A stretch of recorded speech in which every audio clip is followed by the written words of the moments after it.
এই রাঙা আলু দিয়ে আমরা সাধারণত মিষ্টি জিনিসই বানাই, কিন্তু আজ আমি মিষ্টি জিনিস বানাবো না, একটা স্ন্যাক্স জাতীয় জিনিস বানাবো। মিষ্টি জিনিস বানাতে হলে মোটা রাঙা আলু দিয়েই কিন্তু খুব ভালো হয়।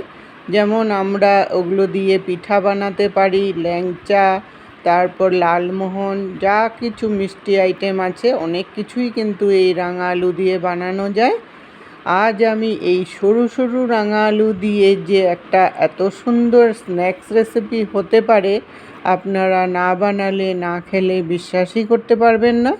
আসুন তাহলে দেখে নিই আমি রেসিপিটা কিভাবে বানিয়েছি। এখন প্রথমে আলুগুলোকে ভালো করে ধুয়ে নিয়ে তারপর চাকু দিয়ে এটাকে খোসাটাকে ছাড়িয়ে নেব। আপনারা ইচ্ছা করলে দা দিয়েও ছাড়াতে পারেন। আর খোসা ছাড়িয়ে নিয়ে কিন্তু সঙ্গে সঙ্গে জলে ভিজিয়ে রাখবেন, না হলে আলুগুলো কিন্তু কালো হয়ে যাবে, তারপর রেসিপিটা দেখতে কিন্তু ভালো লাগবে না।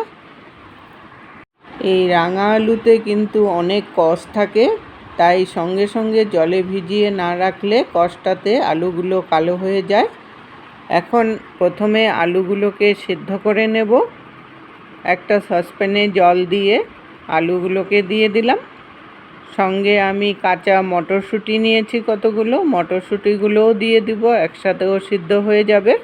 আপনারা ইচ্ছা করলে মটরশুঁটিগুলো আলাদাভাবেও সিদ্ধ করে নিতে পারেন। কাজটা তাড়াতাড়ি হওয়ার জন্য আমি একসাথেই দিয়ে দিলাম। স্বাদ অনুসারে নুনও দিয়ে দিলাম। আলুটা তাহলে ভিতরে ঢুকলে নুনটা খেতে খুব ভালো লাগবে। সিদ্ধর মধ্যে নুনটা আন্দাজ করেই দিয়ে দিবেন, তাহলে আলুর ভিতরে সুন্দর করে ঢুকে যাবে। এগুলো সিদ্ধ হতে হতে এদিকে আমি একটা কড়াই বসিয়েছি। কড়াই বসিয়ে 1 চামচ রিফাইন্ড অয়েল দিয়ে দিলাম। তেলটা গরম হয়ে যাওয়ার পর তারপর কতগুলো বাদাম নিয়েছি, কাঁচা বাদাম, ওগুলোকে এখন ভেজে নেব। মিডিয়াম আঁচে রেখে বাদামগুলোকে একদম ক্রিস্পি করে ভাজতে হবে। বেশি হাই হিটে দিয়ে ভাজবেন না, তাহলে উপরটা পুড়ে যাবে, আর ভিতরটা ভালো করে না হলে রেসিপিটা খেতে কিন্তু ভালো লাগবে না। আমার এই রেসিপিটা যদি আপনাদের ভালো লেগে থাকে, লাইক দিয়ে সবার সাথে শেয়ার করে দিবেন।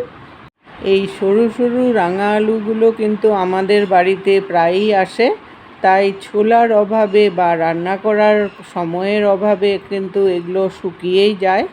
তাই শুকনো না করে বা নষ্ট না করে এইভাবে করেও কিন্তু আপনারা একটা স্ন্যাক্স রেসিপি বানাতে পারেন। অনেকেই মিষ্টি খেতে ভালোবাসে না, তাই এইভাবে করে তাদেরকে বানিয়েও খাওয়াতে পারেন। আর এই গরমে কিন্তু এই রেসিপিটা কিন্তু খুবই ভালো লাগবে খেতে। বাদামগুলো ভাজা হয়ে গেছে, নামিয়ে নিলাম। এদিকে আমার আলুটাও চেক করে নেব। দেখুন আলুটা কিন্তু গলে যায়নি, কিন্তু সিদ্ধ হয়েছে। সেরকম অবস্থাতেই আলুগুলোকে নামাতে হবে। নামিয়ে এখন সব ঠান্ডা করে নেব। আলুগুলো সব ঠান্ডা করে নিয়েছি। রাঙা আলু ঠান্ডা হলে একটু শক্ত হয়ে যায়, একটু শক্ত হলেই রেসিপিটা খেতে ভালো লাগে। আর মটরশুঁটিগুলোও ঠান্ডা করে নিয়েছি, আলাদা করে বাটিতে উঠিয়ে নিলাম, তাহলে রেসিপিটা বানাতে সুবিধা হবে। আর লাগবে, এখানে নিয়েছি লঙ্কা কুচি, ধনেপাতা কুচি, পেঁয়াজ কুচি আর টমেটো কুচি। আর লাগছে এখানে টক দই নিয়েছি। এটার মধ্যে নুন আর মিষ্টি দিয়ে ভালো করে ফেটিয়ে নিয়েছিলাম। টক দইটা ভালো করে ফেটিয়ে নেবেন।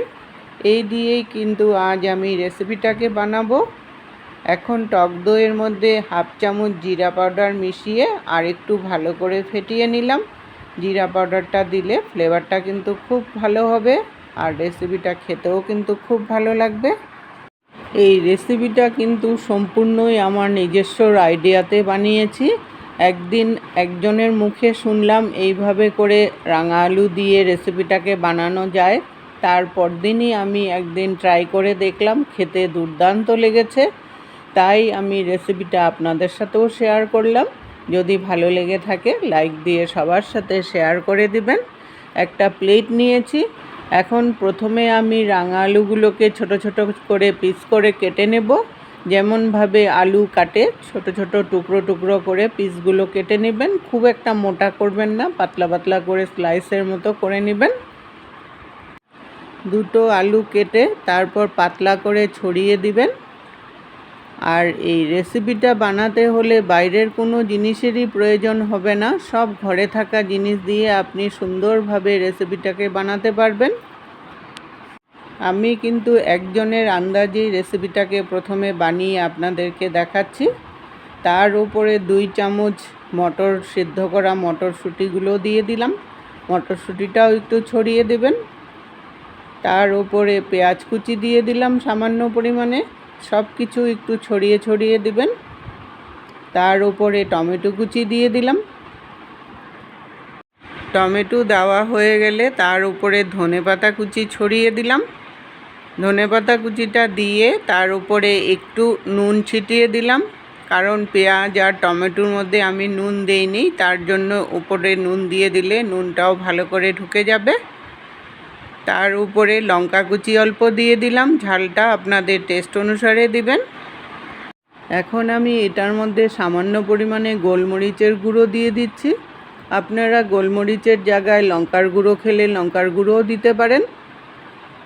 তার উপরে আমি টক দইটা দিয়ে দিচ্ছি। টক দইটা কিন্তু একটু বেশি করে দিবেন, তাহলেই খেতে খুব ভালো লাগবে। এই টক দইটা দেওয়ার জন্যই রেসিপিটার টেস্টটা কিন্তু দ্বিগুণ বেড়ে যায়।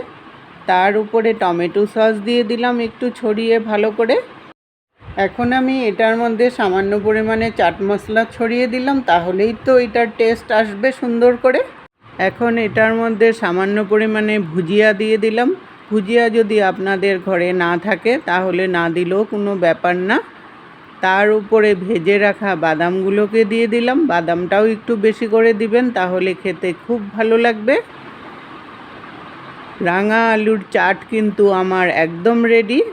রেসিপিটা আপনারা একবার হলেও ট্রাই করে দেখবেন আর একবার বানিয়ে খেয়ে দেখবেন, খুবই ভালো লাগে খেতে।